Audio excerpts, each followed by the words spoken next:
after namin sa Alaminos, Pangasinan, at tapos na kami sa 100 Islands. So this time, gagala ulit tayo. And guess what? Kung saan tayo pupunta, guys? Diyan.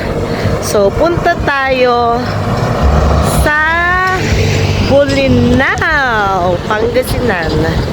Ayan. So welcome, Bolinao. Ayun na yung maglola.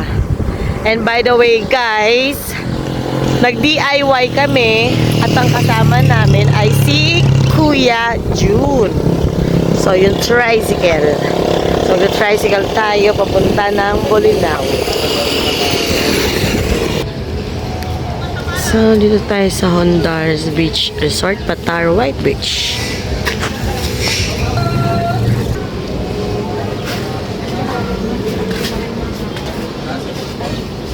Ate, saan makikita yung mga maraming club na ganyan? Sa may town proper po, magbabangka kayo.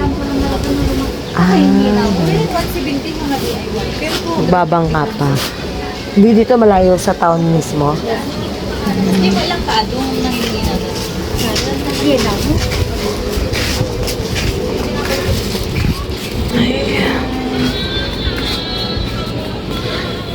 Marami mga souvenir items. Ayan.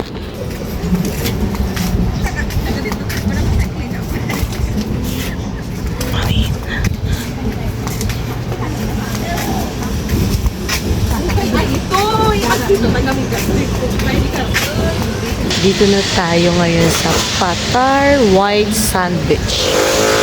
So, pupunta tayo doon. Before tayo pumasok dito, merong environmental fee. Magbabayad na tayo ng environmental fee. Tsaka yan. And then, eto na.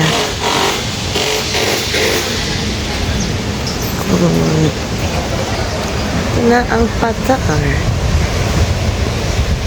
Nanay, hi nanay, kaway-kaway. CJ!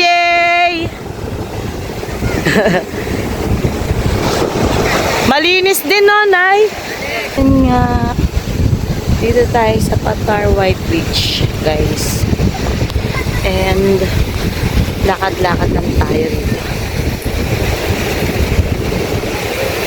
So, kagaya ng nakikita natin, guys, para ka rin pumunta ng Boracay sa linaw ng tubig, ayun, at saka sa puti ng buhangin.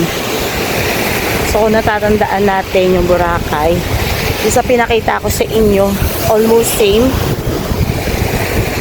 No?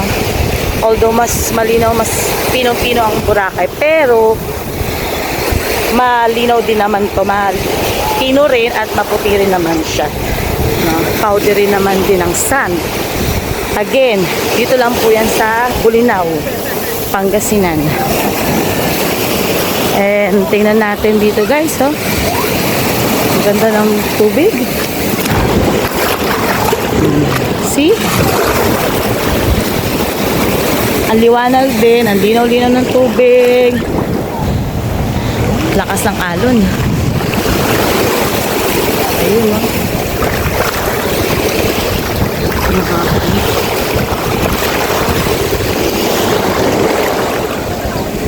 So dito makikita nyo may mga cottages. Ayan. So meron din doon. At the same time dito.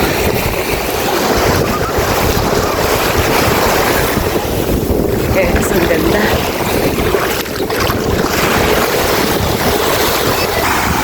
Tiyan doon, yung buko mo. Ay, nagkaan. Oh.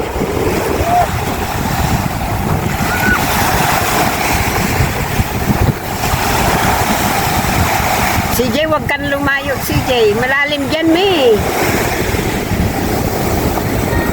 Pero yung anak mo, ang lakas ng loob, oh.